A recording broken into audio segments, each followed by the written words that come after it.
Hello friends, welcome to easy maths. मैं आपका बड़ा भाई हिमांशु। आज आपको पाइथन की सीरीज के लेक्चर नंबर 5 में पाइथन के अंदर ऑपरेटर्स समझाऊंगा, जिसके अंदर सबसे पहले अपन अरिथमेटिक ऑपरेटर्स देख रहे हैं।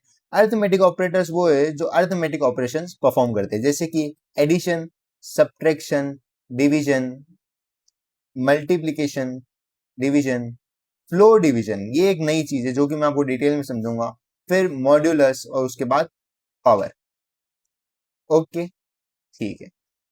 अब आप देखिएगा, इसके बाद मैं आपको समझाऊंगा कंपैरिजन। ठीक है, कंपैरिजन वो है जो कि दो वैल्यूज के बीच में कंपेयर करने में काम आते हैं। कंपैरिजन ऑपरेटर्स दो वैल्यू के बीच में कंपेयर करने में काम आते हैं। लॉजिकल लॉजिकल वो है कि जो ट्रू और फॉल्स के अंदर अपने को आउटपुट और इनपुट देते हैं और अपने को कैलकुलेशन करने में हेल्प करते हैं कि ट्रू है या फॉल्स है, 1 है या फिर 0 है। फिर असाइनमेंट।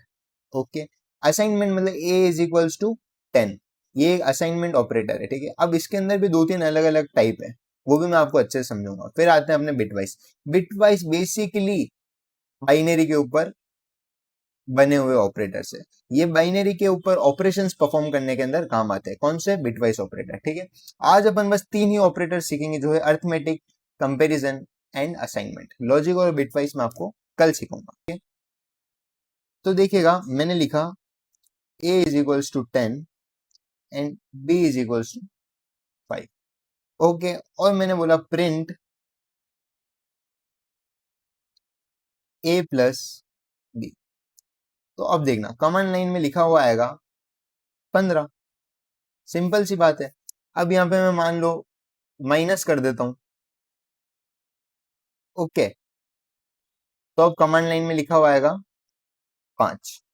ठीक है, अब अगर मैं यहाँ पे मल्टीप्लाई का साइन लगा देता हूं। ओके, मल्टीप्लाई का साइन अपना स्टार के रूप में होता है ना, तो यहाँ पे 50 लिखा हुआ आ जाएगा। फिर एक और अपने क्या है, मल्टीप्लीकेशन का। फिर मैं यहाँ पे डिवीजन परफॉर्म करता हूँ। ठीक है, डिवीजन का साइन अपना इस प्रकार से। ओके, तो अगर मैं इसमें डिवीजन परफॉर्म करूंगा तो मेरे पास लिखा हुआ आ जाएगा 2.0। अब देखना, अब डिवीजन में भी अपने पास दो टाइप के डिवीजन है। ठीक है, एक है अपना नॉर्मल डिवीजन और दूसरा है अपना फ्लोर डिवीजन। ठीक है, अब मैं आपको फ्लोर डिवीजन सिखाता हूँ। देखिएगा, फ्लोर डिवीजन जो है वो एक बेसिक डिवीजन है, जो अपना नॉर्मल डिवीजन होता है उसी प्रकार से। बस ये जो है ये डेसिमल को कट ऑफ कर देता है। ठीक है, तो अपने पास जो आउटपुट आएगा वो आएगा अपने पास सिंपल और सिंपल 2। ओके, अगर मान लीजिए मैंने ए की जगह कोई नंबर लिया होता और अलग नंबर अपन लेके देखते हैं इसके अंदर। मान लीजिए मैंने लिखा होता 3 और 2। ठीक है, तो 3 डिवाइड बाई 2 अपना कितना आता है? 1.5। अब ये जो डेसिमल कट ऑफ वाला है, यानी कि डबल टाइम डेसिमल या फिर फ्लोर डिवीजन, वो अपने को आउटपुट देता है सिंपल और सिंपल 1। आया समझ में? ठीक है, मतलब ये डेसिमल को कट ऑफ कर देता है, डेसिमल को काट देता है। इतनी सिंपल सी बात है। अब अपन देखते हैं पावर के बारे में। पावर के लिए अपन एक नहीं दो स्टार का उपयोग लेते हैं। जब दो स्टार अपन साथ में लिखेंगे उसका मतलब है कि अपन पावर रिप्रेजेंट कर रहे हैं। जैसे कि यहाँ पे देखना, पहला नंबर है अपना 3 और दो स्टार मतलब पावर। और पावर में क्या है? बी। बी बोले तो 2, तो 3 की पावर 2, यानी 3 का स्क्वायर कितना हो गया अपना? 9। तो अपने को आउटपुट में क्या मिल जाएगा? हाँ। फिर अपने पास एक और चीज है जिसे अपन कहते हैं मॉड्यूलस। क्या कहते हैं? मॉड्यूलस। ओके, अब ये जो मॉड है ना, ये अपना सिंपल सा अपने को डिविजिबिलिटी बताता है। क्या बताता है? डिविजिबिलिटी। जैसे मान लीजिए कि मैंने लिखा 10 डिवाइड बाय 2। ओके, और मैं बोल दूंगा कि इसके ऊपर अपन ने मॉड्यूलस ऑपरेशन परफॉर्म करा। चलिए करके देखते हैं। यहाँ पे मैं ए की जगह कर देता हूँ 10। ठीक है, तो अब अगर मैं ऐसे 10 को 2 से डिवाइड करता हूँ, ठीक है, तो यहाँ पे लिखूंगा 5, यहाँ पे लिखूंगा 10, यहाँ पे लिखूंगा 0। तो जो मॉड्यूलस का आउटपुट है वो आएगा अपना 0। ओके, है समझ में? ठीक है, फिर मान लीजिए मैं यहाँ पे कोई दूसरा नंबर ले लेता हूँ, अपने 15। ओके, ठीक, तो चलिए अपन अब 15 का डिवीजन करके देखते हैं इसके साथ। तो 7, ठीक है, यहाँ पे आ गया 14 और यहाँ पे आ गया 1। अब इस केस में क्या हुआ, अपने पास एक रिमाइंडर बच गया ना, रिमाइंडर 1। तो वही होगा अपने मॉड्यूलस का आउटपुट। ठीक है, तो फर्स्ट केस में अपने आउटपुट आया था जब अपन ने 10 डिवाइड बाय 10 मॉड्यूलस 2 करा था तो अपने पास आउटपुट आया था 0। और जब अपन ने 15 मॉड्यूलस 2 करा तो अपने पास आउटपुट क्या आ गया, 1। आया समझ में? ठीक है, अपना अरिथमेटिक ऑपरेटर्स कंप्लीट हुआ अपने। तो फ्रेंड्स अब अपन असाइनमेंट ऑपरेटर्स सीखते हैं। ठीक है, मान लीजिए मैंने पहले से डेफिनेशन दे दी a इज इक्वल्स टू 2। तो ये तो पहला टाइप का असाइनमेंट है जिसके अंदर मैंने directly a is equals to 2 लिख दिया। ठीक है, तो a जो है उसके अंदर वैल्यू चली गई 2 की। अगर मैं लिखता हूं, अगर मैंने बोल दिया कि a इज इक्वल्स टू 2 सबसे फर्स्ट डिफाइन कर दिया, ठीक है, फिर मैंने बोला a plus is equals to 2, तो इसको इंटरप्रेटर देखता है a is equals to a plus 2 के फॉर्म में। ओके, यानी कि a की इनिशियल वैल्यू क्या है 2, उसके अंदर 2 वापस से ऐड कर दो और उसको असाइन कर दो a को, नई वैल्यू को। ठीक है, तो देखिएगा a की इनिशियल वैल्यू थी अपने 2, 2 प्लस 2 4, तो a की जो नई वैल्यू होगी वो क्या होगी अपने 4। आया समझ में? ठीक है, चलिए यहाँ पे मैं लिख देता हूं। अब देखिए, मान लीजिए मैं यहाँ पे प्लस की जगह माइनस लगा देता हूं। ठीक है, तो इसका मतलब है a is equal to a minus 2। अब a की इनिशियल वैल्यू थी 2, तो 2 माइनस 2 0, तो अपने पास आउटपुट क्या आएगा, 0। ओके, अब मैं मान लीजिए यहाँ पे लगा देता हूं मल्टीप्लाई। ओके, मल्टीप्लाई, तो अब ये कह रहा है कि a is equal to a multiply by 2। a की इनिशियल वैल्यू क्या थी 2, 2 मल्टीप्लाई बाय 2, आउटपुट आएगा अपना 4। आ रहा है, आपको समझ में आ रहा है? ठीक है, अब अगर मान लीजिए मैं यहाँ पे लगा देता हूं डिवाइड, ठीक है, डिवीजन का साइन। अब डिवीजन का साइन लगाने के बाद में इसको कैसे पढ़ेंगे अपन, a is equals to a divisible by 2। अब 2 डिवाइड बाय 2 कितना हो जाएगा अपना 1, है ना? तो अपने पास जो आउटपुट आएगा वो कितना आएगा अपने पास 1, 1.0 भी बोल सकता हूं मैं, है ना? आया? ठीक है, तो ये अपने इनिशियल थे। अब इसके अंदर 2-3 और होते हैं अपने पास, पर अपने को इतनी जानकारी होनी बहुत जरूरी है। और सबसे ज्यादा जरूरी जो होता है जिसको अपन रेगुलर बेसिस पे उपयोग लेते हैं वो है अपना a plus is equals to 1। इसका अर्थ है कि a is equals to a plus 1। अब मान लीजिए a की इनिशियल वैल्यू हो गई अपने पास 2, तो इसका आउटपुट क्या हो जाएगा अपने पास 3। अगर मैं वापस से लिखता हूं a is equals to a plus is equals to 1, तो इसका आउटपुट क्या आएगा, पहले से तो अपन ने a को सबसे पहले मैंने 2 माना, ठीक है, और उसको यहाँ पे रख दिया। ठीक है, उसके बाद यहाँ पे 2 रखा तो 2 प्लस 1 3, तो a की वैल्यू क्या होगी अपने 3। फिर वापस से मैंने ऑपरेशन परफॉर्म करा a plus is equals to 1, तो मैं इसको लिख सकता हूँ a is equals to a plus 1।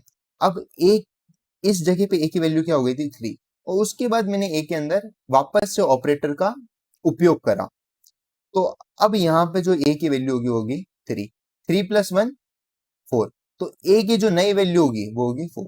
इस प्रकार से अगर मैं वापस से a plus is equal to 1 करता रहूंगा तो a की वैल्यू 1 से इंक्रीज होती जाएगी। यानी कि इसका एक सिंपल सा अर्थ यह है कि a की वैल्यू 1 से इंक्रीज कर दो, a की वैल्यू 1 से इंक्रीज कर दो। ठीक है, अगर लिखा है a plus is equal to 1, इसका मतलब है कि आप इंक्रीमेंट करो a की वैल्यू के अंदर 1 का। ठीक है, मतलब a की जो भी वैल्यू है उसके अंदर 1 ऐड कर दो। अगर ऐसे लिखा हुआ a plus is equal to 2, तो इसका मतलब है इंक्रीमेंट करो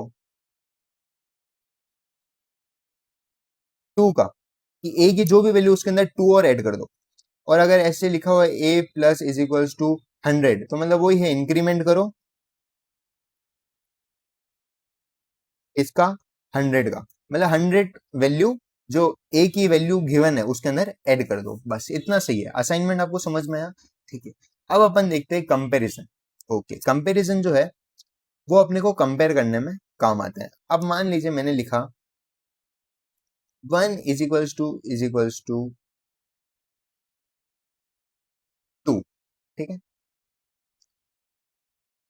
ये जो इज इक्वल्स टू है, ये कंपेयर करता है कि क्या ये वाली वैल्यू, यानी वैल्यू फर्स्ट और वैल्यू सेकंड एक दूसरे के बराबर है या नहीं है। ठीक है, तो क्या 1 इज इक्वल्स टू 2 है? नहीं है, तो अपन को ये आउटपुट देगा फॉल्स। ये अपने को आउटपुट बुलियन एक्सप्रेशन के फॉर्म में देता है, मतलब बुलियन के फॉर्म में देता है, बुलियन डेटा टाइप के फॉर्म में। आया समझ में? अगर मैं लिखता हूं 1 इज इक्वल्स टू 1, क्या 1 1 के बराबर है? हाँ, तो अपने को आउटपुट आएगा ट्रू। ओके, अगर अब मैं लिखता हूं 1 लेस देन इक्वल्स टू 2, क्या 1 लेस देन है 2 से? हाँ, पर क्या इक्वल है? नहीं है, पर लेस देन तो है ना, इसलिए इसका आउटपुट क्या आ जाएगा अपने पास।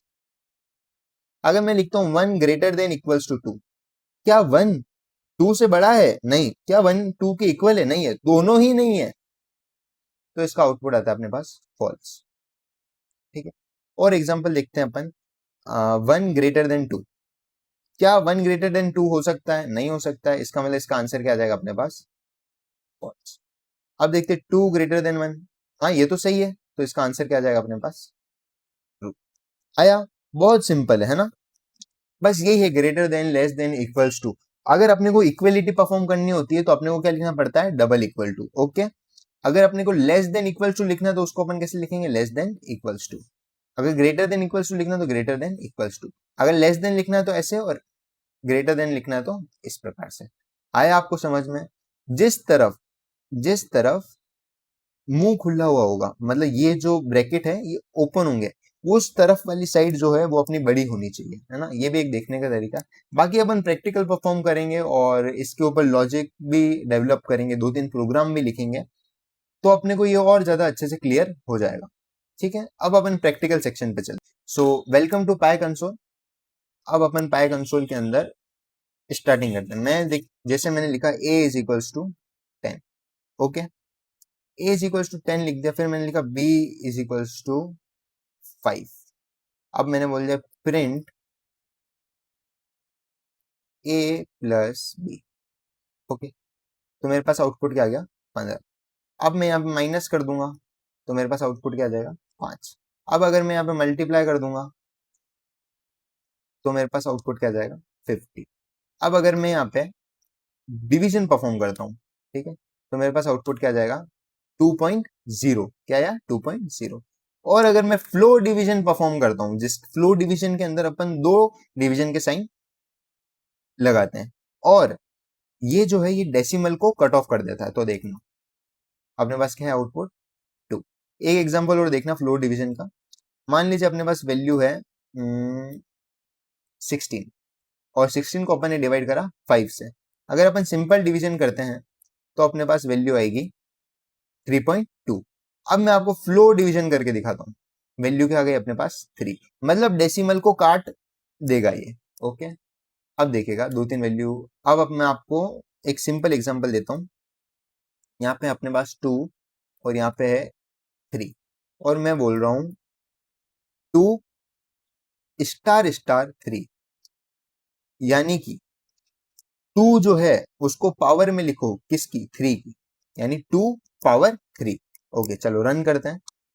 क्या आ गया? 8। तो 2 की पावर 3 कितना होता है? 8। आया समझ में? अब अपन एक और एग्जांपल लेते हैं। मैं यहाँ पे लिखता हूँ 12, यहाँ पे मैं लिखता हूँ 14, और यहाँ पे मैंने लिखा 3। और अब मैं आपको मॉड्यूलस निकाल के दिखाता हूँ। ठीक है, अब मैंने मॉड्यूलस लिखा, क्या आ गया अपने पास? 2। देखिएगा, मैं आपको वापस से पैड में लेके चलता हूँ, या फिर यहीं पे समझ लीजिए आप, है ना, कि मैंने जब 3 को 14 से डिवाइड करा, ठीक है, तो 3 4 जा 12, और आखिर में रिमाइंडर कितना बचा? 2। वो रिमाइंडर मेरे को यहाँ पे लिखा हुआ दिख गया। ओके, रिमाइंडर मेरे को यहाँ पे लिखा हुआ दिख गया, मतलब मॉड्यूलस क्या रिटर्न करता है? रिमाइंडर रिटर्न करता है। अब देखिएगा, मैं यहाँ पे लिखता हूँ 12। क्या अपना 12 3 से डिविजिबल है? हाँ, 3 4 जा 12, तो रिमाइंडर क्या आएगा अपना? 0। रिमाइंडर क्या आ गया? 0। मॉड्यूलस का क्या काम है? वो रिमाइंडर को रिटर्न करता है। ठीक है, अब अपन चलते हैं अपने असाइनमेंट्स के ऊपर। मैंने यहाँ पे लिखा a is equals to B. क्या a और b बराबर है? नहीं, बिल्कुल बराबर नहीं है, तो अपने पास रिटर्न क्या आएगा? फॉल्स। अब ए और बी को अपन बराबर कर देते हैं, ठीक है। देखो अपन बीच में भी ऑपरेशन परफॉर्म करते हैं, जैसे मैंने यहाँ पे लिख दिया 1+2 = a, ठीक है। अब मैं परफॉर्म करता हूँ, तो a=3 एंड b=3, क्या 3 के बराबर होता है? हाँ होता है। तो क्या आउटपुट आ गया अपने पास? ट्रू। अब देख लीजिए, मैं यहाँ पे कर देता हूँ 4 और मैं लिखता हूँ b is a is less than b, a is less than b। तो b की वैल्यू 4 है और a की वैल्यू 3 है। तो क्या 4 3 से कम होता है? 3 4 से कम होता है? तो क्या 3 4 से कम होता है? हाँ ऑफ कोर्स। तो अपने पास आउटपुट क्या गया? ट्रू। अगर अब मैं इसका उल्टा कर देता हूँ कि a जो है वो ग्रेटर है b से, जिस तरफ भी मुंह खुला हुआ होगा, ये देखिए, जिस तरफ भी ब्रैकेट अपने सिंबल का मुंह ओपन होगा, है ना, मुंह ओपन होगा, वो वाला जो है उसको अपन बड़ा कंसिडर करेंगे। अब देखिएगा, जैसे यहाँ पे लिखा हुआ है 3 > b, क्या 3 4 से बड़ा होता है? नहीं होता है। तो अपने को आउटपुट में क्या मिल जाएगा? फॉल्स। आया समझ में? अब मैं यहाँ पे करता हूँ >= ओके, >= वैसे एक्चुअली पाइथन में थोड़ा सिंबल अलग आता है, पर मैंने इसको थोड़ा सिंप्लीफाई करने के लिए इस प्रकार से बनाया है। देखिए क्या है अपने आउटपुट? फॉल्स। क्या 3 जो है वो ग्रेटर है 4 से? नहीं। क्या इक्वल है? नहीं। तो दोनों ही नहीं आ गया, इसका मतलब आउटपुट क्या आएगा अपना?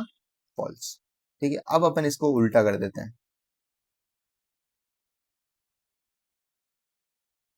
<< देखिएगा, क्या 3 जो है वो छोटा है? हाँ छोटा है। पर क्या वो इक्वल है? इक्वल नहीं है, पर छोटा तो है ना, इसलिए अपने पास आउटपुट क्या गया? ट्रू।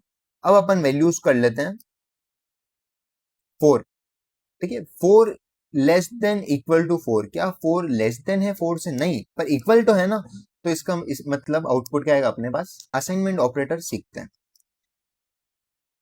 ठीक है। तो अब अपन असाइनमेंट ऑपरेटर सीखते हैं। मैंने लिखा a plus is equals to 1, okay. मतलब इसका सिंपल सा अर्थ ये है कि a की जो भी वैल्यू है उसके अंदर 1 का इंक्रीमेंट कर दो। यानी a की वैल्यू क्या है अपने? 4। तो 4 के अंदर 1 बढ़ा दो, 4 के अंदर 1 बढ़ा दो। और अब मैं आपको a की वैल्यू प्रिंट करके दिखाता हूँ। क्या आ गई अपने पास? 5। अगर मैं बोलता हूँ 2 से इंक्रीमेंट कर दो तो 6 कर देगा। 4 में 2 ऐड करा तो 6। अगर मैं बोलता हूँ 10 से इंक्रीमेंट कर दो तो 4 + 10 14 आया। अब मैं अगर आपको यहाँ पे कर देता हूँ 14 और यहाँ पे कर देता हूँ मैं प्लस की जगह माइनस। माइनस का मतलब है डिक्रीमेंट कर दो, डिक्रीमेंट कर दो। और एक बार 1 से डिक्रीमेंट करके देखते हैं ना। मतलब 14 इनिशियल वैल्यू और डिक्रीमेंट करो कितने का? 1 का। तो 14 के अंदर -1 कर दो, 14 के अंदर -1 13। अब अपन डिक्रीमेंट करते हैं 2 का, ठीक है। तो कितना हो गया? 12। अब अपन डिक्रीमेंट करते हैं अपने 10 का, यानी 14 में से 10 घटा दो। 14 में से 10 घटाया तो 4 आया। ठीक। अब आपको मैं एक मल्टीप्लीकेशन भी सिखा देता हूँ। थोड़ी सिंपल वैल्यू लेते हैं जिससे आपको समझ में आएगा। इनिशियल वैल्यू अपने ए की क्या है? 2। और मैं बोल रहा हूँ कि इसके अंदर इनिशियल वैल्यू के अंदर मल्टीप्लाई कर दो 2 को। इनिशियल वैल्यू के अंदर मल्टीप्लाई कर दो 2 को। तो 1 × 2 क्या हो गया अपने पास? 2। अब मैं बोलता हूँ मल्टीप्लाई कर दो 3 से, ओके। अब मैं क्या करता हूँ, ए की वैल्यू भी 2 रख देता हूँ और उसको मल्टीप्लाई करते हैं अपन। ये ऑपरेटर बेसिकली इतना कह रहा है कि ए की जो भी वैल्यू है उसके अंदर मल्टीप्लाई कर दो 3 को। तो ए की क्या वैल्यू है? 2, उसको मल्टीप्लाई किससे करना है? 3 से। तो आउटपुट क्या आएगा अपना? 6 आया समझ में? अब अपन इसके अंदर डिवीजन भी परफॉर्म कर सकते हैं, ठीक है। डिवीजन परफॉर्म करा तो 0.6666, मतलब 2 को है उसको डिवाइड कर दो 3 से। आया आपको समझ में? अपन अब यहाँ पे वैल्यू ले लेता हूँ 9, ठीक है। मतलब इनिशियल वैल्यू ए की क्या हो गई? 9। 9 को डिवाइड कर दो 3 से। ये पूरा पूरा अपने को क्या कह रहा है कि 9 को डिवाइड कर दो 3 से। 9 को डिवाइड कर दिया 3 से, क्या आ गया अपने पास? 3.0 आया आपको समझ में? ठीक है। ये असाइनमेंट ऑपरेटर्स थे अपने। थैंक्स फॉर वॉचिंग और बहुत बहुत धन्यवाद। Love you guys.